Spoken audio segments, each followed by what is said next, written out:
있죠. 그러면 공 선생이 바라보는 김상조라는 사람은 어떤 사람입니까? 뭐 페이스북에 그냥 잠깐 이렇게 쓰셨지만은 좀 더 이제 자세하게 알고 싶어서. 페이스북 그냥 읽어보면 알 텐데. 아, 모르겠어요. 그래도 얘기해봐. 그렇게 감정을 실어서 남을 칭찬하는 경우가 잘 없어요. 아, 예. 그런데 아주 김상조 선생에 대해서는 굉장히 유별나게 아니, 이렇게 그게 얘기돼. 사실은 그렇게 된 이유가 주말에 이제 국회의원들 몇 명 좀 컨택트를 해봤는데 그 사람들의 하는 그 반응들을 보고 조금 기분이 이제 더 안 좋았던 것도 있죠. 국민의당 의원 만나셨구나. 네. 네. 김상조 교수는 좀 독특한 스타일이에요. 뭐냐면 보통들 그러니까 우리나라에서 이렇게 그런 진보 경제학자라고 하면 좀 하다가 좀 지쳐서 제풀에 좀 나가 떨어지거든요. 왜냐면 본인은 열정은 있는데 세상은 안 바뀌니까. 근데 김상조 교수는 거의 20년이죠. 20년이 넘게 재벌개혁 운동에 관련된 일을 뭐 밤낮 정말 말 그대로 밤과 낮 없게 주중 주말 없게 헌신적으로 일을 해온 사람이에요. 그러니까는 뭐 우리끼리도 만나서 얘기를 하면은 얘기하다가 자기 집에 안 가고 사무실 가서 밤에 9시나 10시쯤 사무실 간대. 그러면은 왜? 그러면은 뭐 마저 더 할 것 있어서 뭐 이런 식으로 그 경제개혁 연대를 지금 한 17년 하는데 그걸 뭐 거의 본인이 직접 끌다시피 하고 일을 해왔는 사람인데 예. 그래서 제가 이제 안지 한 20년 되는데 처음 이 소개를 받을 때 정원천 선생님이 이제 얘기를 할 때 옛날에는 정원천 선생님이 뭐라 그랬냐 우리 상조 그랬어. 그렇게 굉장히 말하자면 당신의 제자 중에서도 가장 뛰어나다고 생각하는 사람이 두 사람이 있었는데 그게 하나 뭐냐면 이제 홍익대학교의 전성인 교수고 또 하나는 이제 김상조인데 그거 소위 말하면 학교에서 배운 공부를 현실 생활 사회에 참여해서 적극적으로 그걸 반영하는 그러한 노력을 한편으로는 교수로서 자기들 뭐라 하자면 승진을 위해서 뭐 연구 논문 써야 되고 하는 그런 부담에도 불구하고 그렇게 꾸준하게 오래 한다는 게 굉장히 어려운 건데 예. 그거를 정말 헌신적으로 한 사람이에요. 근데 그런 사람 게다가 뭐 우리도 이제 처음 지명될 때 뭐 무슨 또 시비거리가 생기는 건 아닌가 걱정했지만 실제로 내용을 보면 아무것도 예. 없잖아요. 근데 그런 사람을 갖고 막 이러고 저러고 뭐 조중동에서 뭐 하고 뭐 한나라당에서 하고 뭐 하는 것까지야 뭐 그렇다고 하겠는데 한나라당이 어디 있어요 지금? 한나라당이 없구나. 있긴 있습니다. 네. 네. 아 있어. 자유한국당. 근데 다른 사람들까지 이렇게 말하자면 정략적인 이유로 이러쿵저러쿵 딴소리하는 거를 보면서 아 정말 국회의원은 상대할 사람들이 아니구나. 네, 그런 생각을. 근데 우리 상조 하니까 무슨 상조에서 느낌이 나는데. 네. 예. 그때는 상조란 단어가 없었어. 그렇죠. 네. 그런데 그러면은 김상조 그 공정거래위원장 임명으로 실질적으로 어떤 변화가 있으리라고 보십니까? 두고 봐야죠. 그건 몰라요. 왜냐하면 공정거래위원장에 그동안 개혁적인 인사가 임명된 적이 한 번도 없는 건 아니에요. 그런데 막상 그것을 실제적인 정책의 집행과 또는 법제적인 개혁이라는 면에서 뭘 하려고 하면 첫 번째로는 그 정권적인 차원에서 또는 대통령의 적극적인 지원이 없이는 그게 불가능해요. 왜냐하면 실질적으로 하려면 공정거래위원이라는 것을 크게 보면 독과점 그 말하자면 불공정 거래에 대한 규제가 있고 또 하나는 이제 재벌 정책에 대한 규제가 있는데 이 두 가지가 다 하나같이 그동안에 개혁하자고 말하지만 막상 그것이 대기업의 뭔가가 그 일하는데 좀 부담이 된다는 소리만 들으면 쑥쑥 들어갔단 말이에요. 용두사미인 경우가 굉장히 많았어요. 그러니까 실제적으로 공정거래위원장으로 가가지고 과연 정권적인 차원에서 얼마만큼 실행력을 가질 수 있을 거냐 이제 두고 봐야 되는 거고 두 번째로는 공정거래위원 또는 공정거래 관련된 법제가 그거 역시 말하자면 굉장히 그 참호에 들어가 있는 관료들한테 완전히 다 맡겨져 있는 제재예요. 그렇기 때문에 윗사람 하나 딱 됐다고 하면 뭐 밑에 사람들이 이렇게 슬슬 뭐 돌아가고 뭐 보고 안 하고 어쩌고 하면서 이걸 뭐 법제적으로 이것 때문에 뭐 실행하기 어렵다는 동 뭐 이것저것 돌리고 잘 모르겠으면 뭐 위원회 만들어서 뭐 추진위원회 만들자는 등 이런 식으로 시간 때우기 정말 뭐 쉽거든요. 관료들의 저항. 그럼요. 그렇기 때문에 그것을 단 한 사람 달랑 들어가지고 뭘 얼마나 할 수 있을까. 그래서 저도 개인적으로는 김상조 선생한테 혼자 들어가면 안 된다. 더 데리고 들어가야 된다. 그런데 이게 뭐 모든 조직이 그런데 밖에서 사람을 데리고 가잖아요. 그러면은 이제 내 자리 뺏긴다고 생각해서 그러니까 말하자면은 뭐 우리나라 사람들 지금 흔히 모피아 하잖아요. 그러니까는 그 기재부 관료들끼리의 그 지들끼리 싸우는 아성. 이게 조그맣게 있지만 또 공정거래위원회의 관료와 퇴직관료 사이의 그 끈끈한 지들끼리 먹고 사는 그 사슬이 또 하나 있어요. 요번에도 드러났잖아요. 그러니까 그 왜 공정거래위원 부위원장이라는 친구가 거의 뭐 실시간 중계로 네. 삼성이랑 그렇죠. 얘기를 하고 저 개인적으로 알아요. 나는 뭐냐면 나도 만났으니까 뭐냐면 공정거래위원회 국장 정도를 하고 나서 나오고 난 다음에 회계법인이나 법무법인에 있으면서 연간 한 4, 5억 받으면서 자기 입으로 그래. 뭐 우리야 1년에 한 서너 번 전화 걸어서 풀어주면 된대. 밥값 하는 거라고 생각하고 사는 그 중간에 나간 사람, 정년돼서 나간 사람 해가지고 주르르 있어. 정관예우랑 똑같아요. 지금 있는 공정거래위원회의 공무원들도 저 퇴직하면은 저 선배들 밑으로 연결로 해가지고 또 먹고 또 살아야 되는 거야. 그렇기 때문에 뭐 위원장이야 뭐 3년 있다가 가든 2년 있다가 가든 가고 나면 또 우리는 또 우리대로 사는 거라고 생각할 수 있는 거라서 저걸 정말 제대로 하려고 하면 기본 공정거래위원회의 조직과 조직에 관련된 법제를 뜯어고치지 않고서는 쉽지 않아요. 결국 공정거래위원회잖아요, 이게. 지금 공정거래위원장을 이제 임명한 거고 공정거래위원이 있습니다. 결국은 그 공정거래위원회가 의결을 하는 건데 위원장 한 명으로 되는 건 사실 별로 없거든요. 그게 또 말하자면 눈 가리고 아웅인데 우리나라가 위원이라고 만들어내는 게 의미가 없는 게요. 예를 들면 뭐 금융감독위원, 금융위원장도 그래요. 그게 정부기관인데 독임제가 아니고 독임이라는 게 이제 싱글 한 사람이 임명됐다라는 뜻으로 다른 장관과 달리 금융위원회도 위원회로 돼 있어. 그 위원회 하나에 위원회끼리 모여서 하는 회의의 장이 위원장일 뿐이야. 근데 우리나라에서는 금융위원장도 그게 보스처럼 자기가 다 주문을 넣어요. 공정거래위원장도 사실은 그래요. 그러니까 우리나라의 위원회라는 말이 한국인의 그 문화에 그 개념이 없기 때문에 그 권력의 그 공점, 권력을 같이 나눠서 협의에 의해서 무슨 일을 갖다 결정한다는 것 자체를 아는 나라가 아니라서 위원회라고 해봤자 의미가 없는 거예요. 그럼 혹시 기존에 있던 뭐 공정거래위원들이 뭐 김상조 신임 위원장을 뭐 비토한다든지 아니면 뭐 속된 말로 뭐 왕따시킨다든지 그럴 가능성은 전혀 없는 건가요? 그런 가능성은 별로 없다고 봐요. 왜냐면 그러면 자르면 되니까. 그렇죠. 장관급이고 네. 공무원 조직이라는 게 결국은 또 위에 사람에 따라서 자기가 이제 또 무슨 뭐 어떻게 바뀔지 모르기 때문에 그거는 아마도 그렇지만 이제 그런 짓을 할 가능성은 있는 거죠. 뭐냐면 지들끼리 뒤에서 사박사박 다 해서 이렇게 하는 걸 해놓고 위원장이 이제 말하자면 이거 안 된다 하면은 이제 한두 번은 위원장의 위세에 눌려가지고 해놓고서 뒤들기 이제 기자들한테 푸는 거지.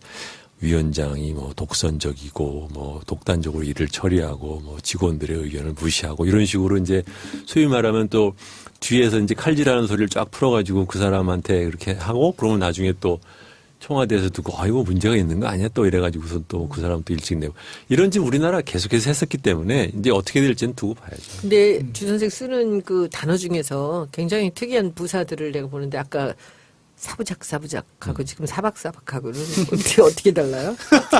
비슷한데 조금씩 뉘앙스는 좀 다르죠. 뭐가 달라 다르게. 사부작은 약간씩 인크로 그러니까 이렇게 점령을 해오는 사부작 거고. 야금야금 예, 야금야금 들어오고 사박사박은 이제 소리 안 나게 살금살금 소리 안 나게 이렇게 지나가고 흔적 안 남게 그런 다르구나. 그런 뜻으로 저는 두 개 거의 비슷한 줄 알았네. 그걸 또 미묘한 차이를 또 발견하셨네요. 네. 아니 똑같은데 네. 사부작을 몇 번 썼거든요. 사박사박은 처음 들었어 오늘. 공정거래법이 이름이 이제 정식 명칭이 독점 규제 및 공정거래에 관한 법률이잖아요. 근데 제가 최근에 이게 계속 문제됐던 게 이게 전속 고발권 아닙니까? 네. 결국은 이 공정거래위원회가 고발하지 않으면 뭐 대부분의 공정거래법 위반 사항에 대해서 공소 제기를 할 수 없다. 네.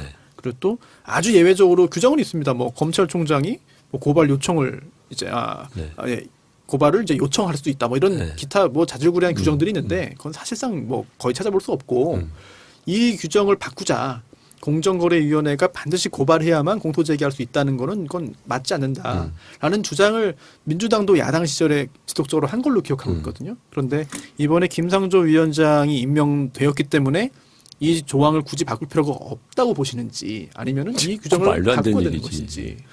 말도 안 되는 얘기지. 무슨 위원장 하나 때문에 법을 바꿔야 될 일이 안 맞고 그럼 그 사람은 3년 지나면 그때 가서 바꾸겠다는 거예요. 그러면은 공 선생님도 당연히 그럼 전속 고발권 조항은 개정하는 게 맞다는 거 보시는 건가요? 전속 고발권 개정은 사실 이 얘기 나온 지가 20년 된 얘기예요. 근데 꿀쩍도 안 해. 그리고 이것에 관련된 로비도 엄청나요. 이거는 정말 이게 터지면은 사실은 엄청날 수 있죠. 근데 재밌는 것은 전속 고발권 폐지를 하는 것에 대해서 김상조 교수는 민간인 시절에 작년만 하더라도 나랑 의견이 달랐어요. 그러니까는 고발권 폐지하는 거 간단히 생각할 일 아니다. 왜냐하면 고발권을 폐지하면 그러면은 고발권을 누구한테 주겠다는 거냐? 검찰이 되겠죠. 검찰이 바로 고발이 아니라 바로 기소할 수 있게. 근데 기소인데 기소하기 전에 일반인도 그럼 고발할 수 있게 할 거냐?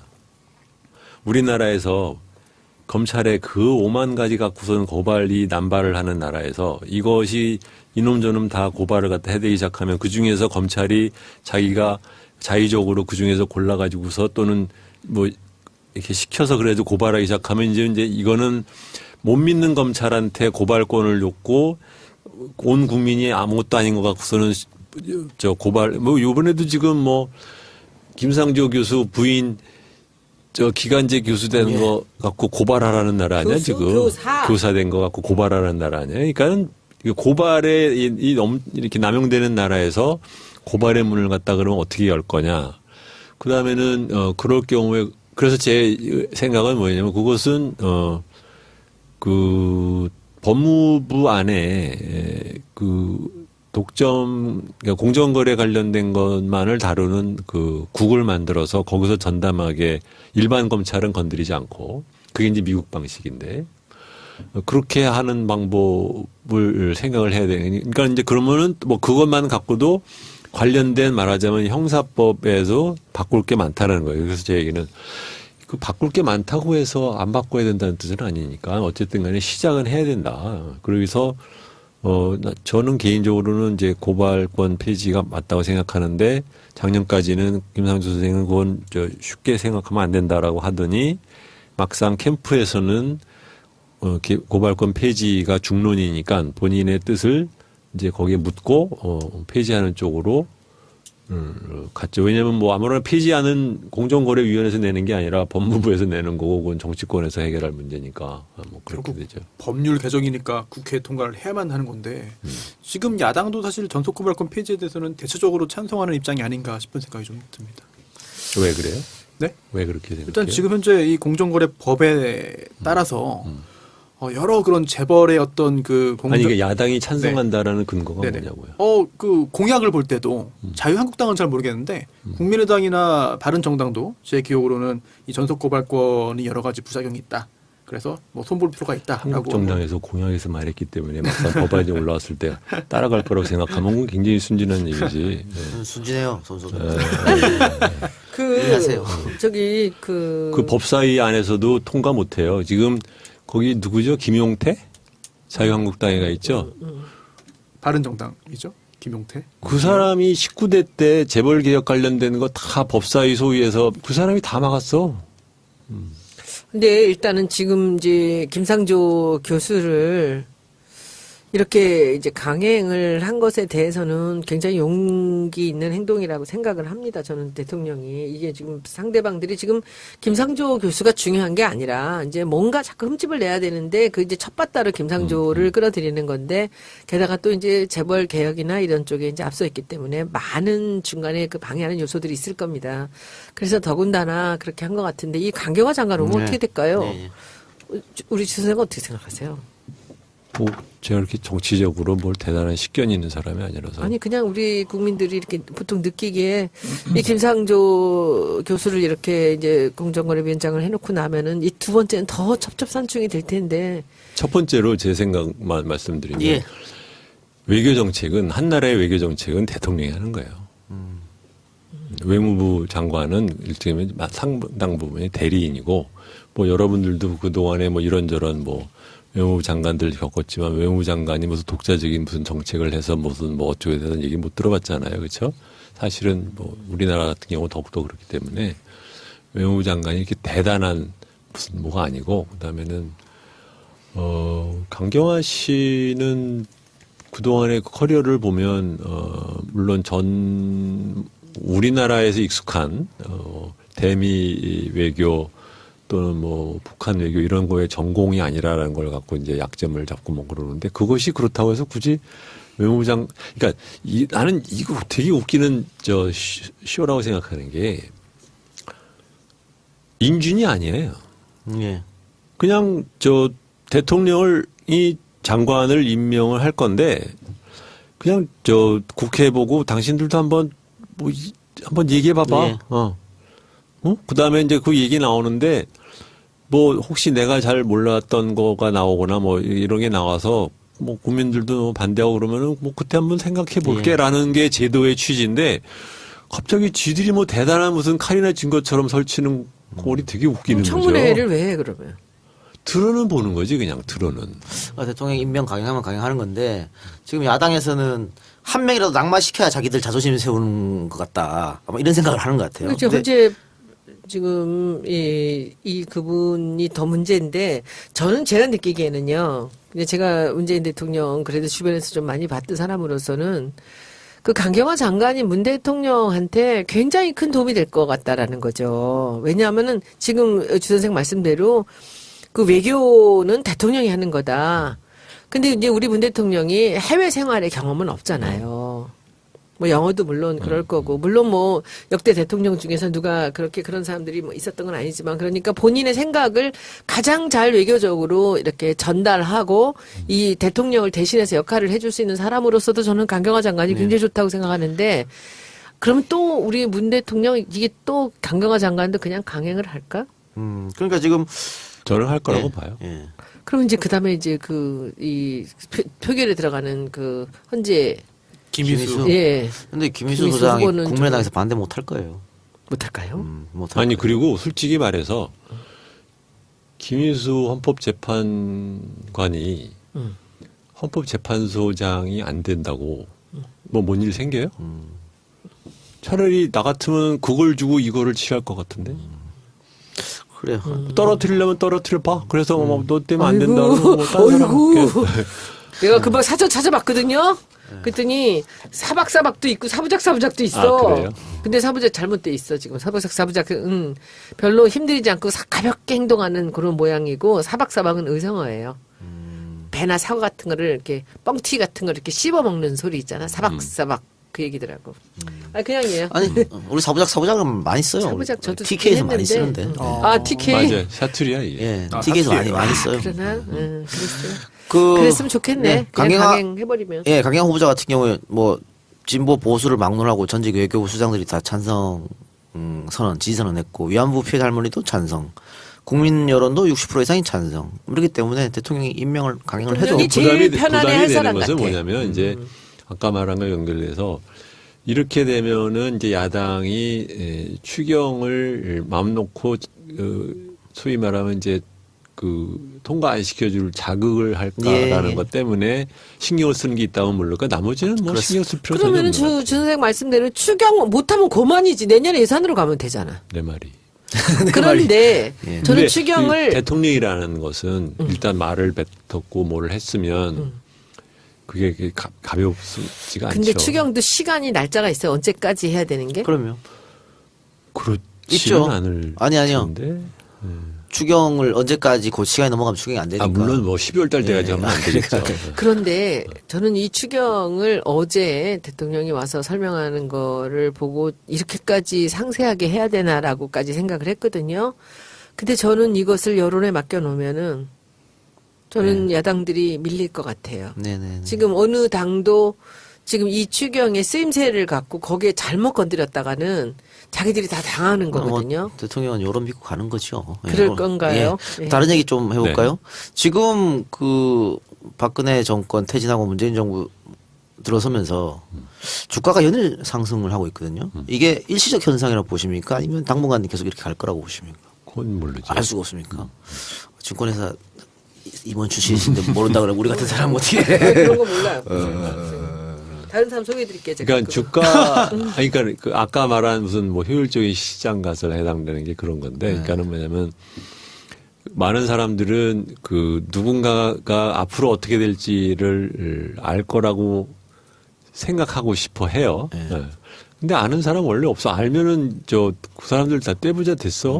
그러니까 그거를 갖다 원래 모르는 거예요. 그냥 먹고 살아야 되니까 아는 척하고 질르고 이렇고 저렇고 설명하고 다니는 것이지 그걸로 굳이 밥 먹고 살 필요가 없는 사람은 내도 거기에 대해서 이렇고 저렇고 말하는 사람은 그건 바보야. 예.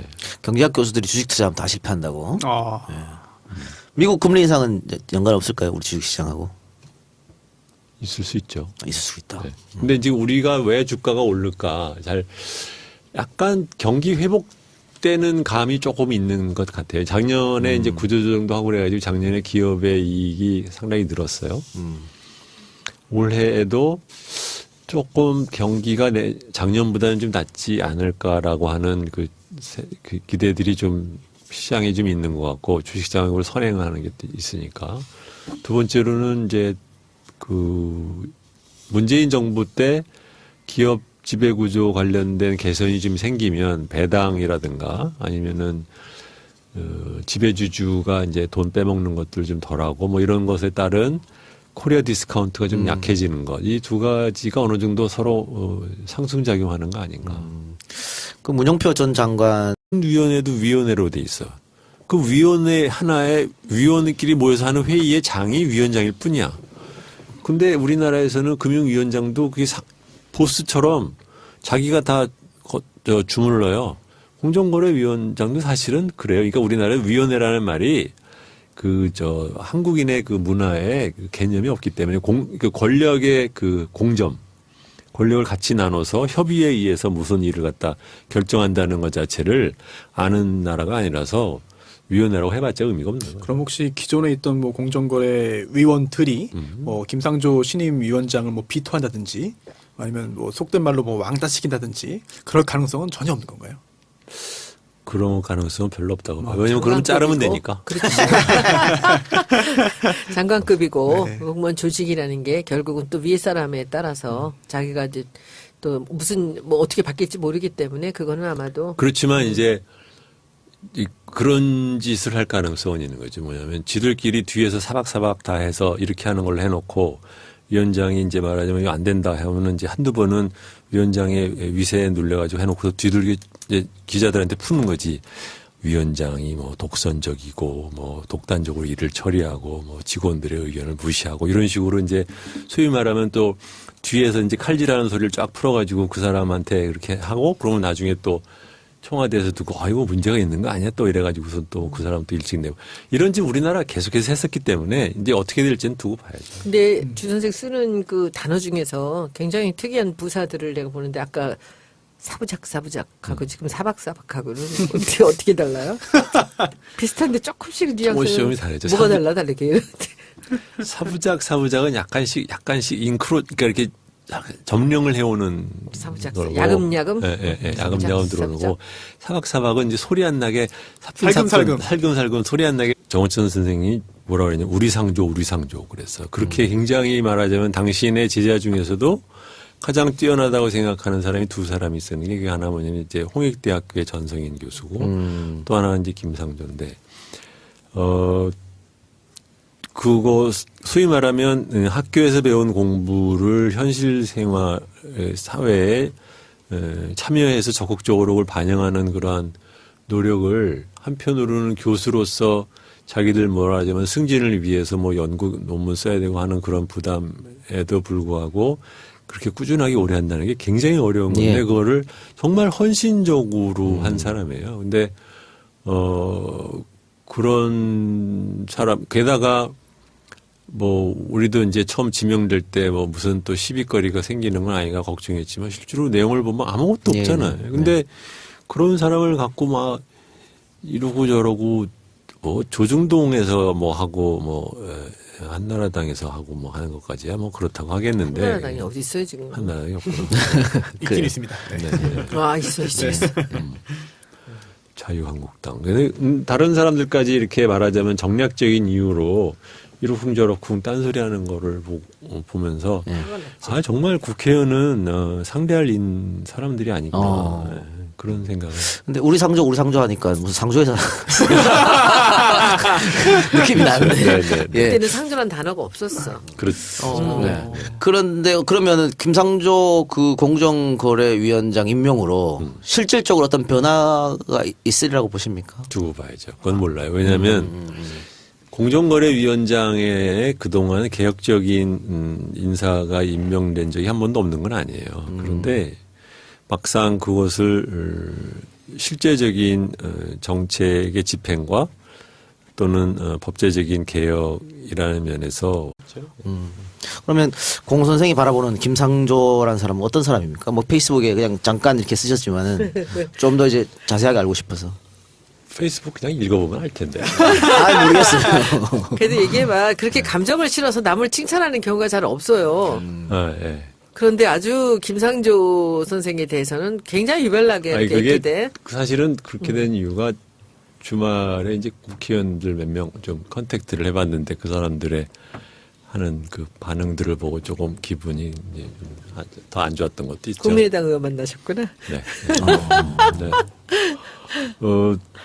김상조 교수는 좀 독특한 스타일이에요. 뭐냐면 보통들 그러니까 우리나라에서 이렇게 그런 진보 경제학자라고 하면 좀 하다가 좀 지쳐서 제풀에 좀 나가 떨어지거든요. 왜냐면 본인은 열정은 있는데 세상은 안 바뀌니까. 근데 김상조 교수는 거의 20년이죠.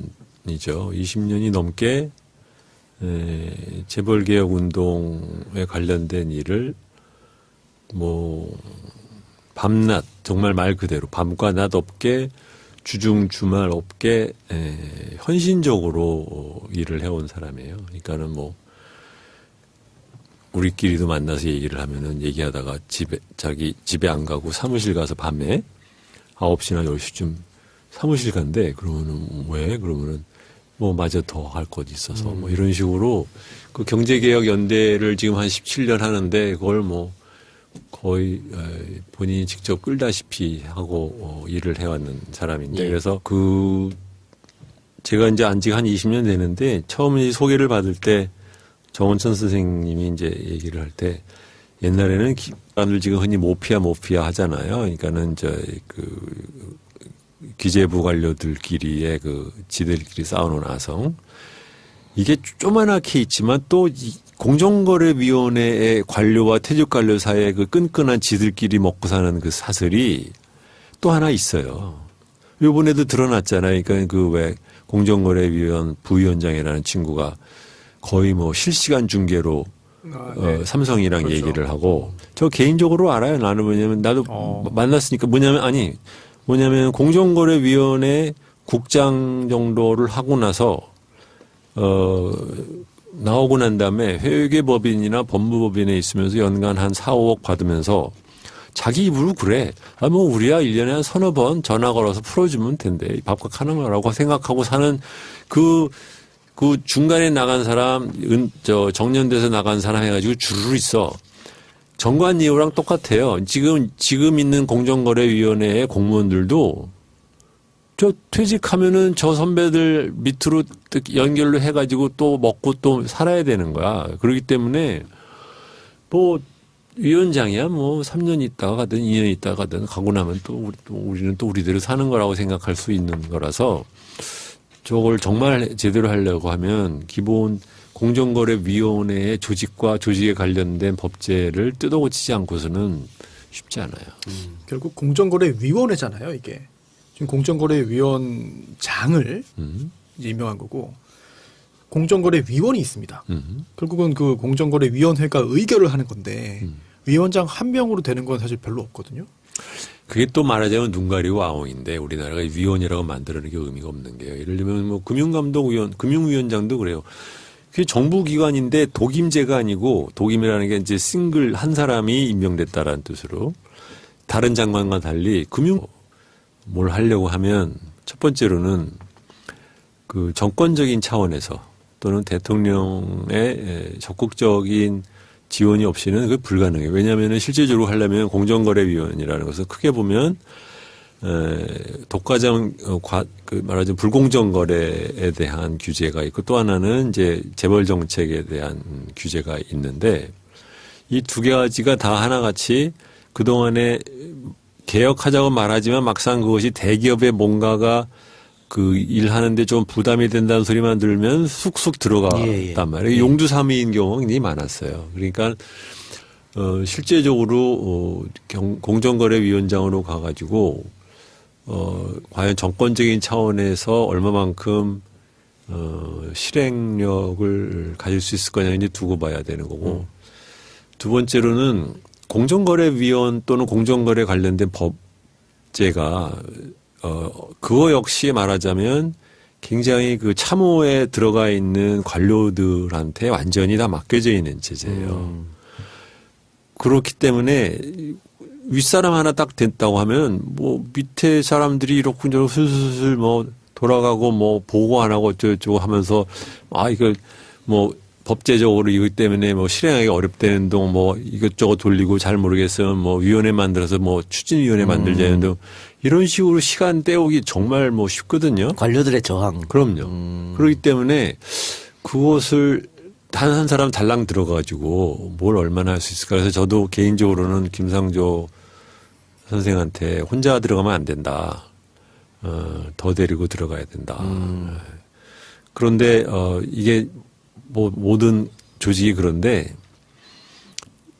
밖에서 사람을 데리고 가잖아요. 그러면은 이제 내 자리 뺏긴다고 생각해서 그러니까 말하자면은 뭐 우리나라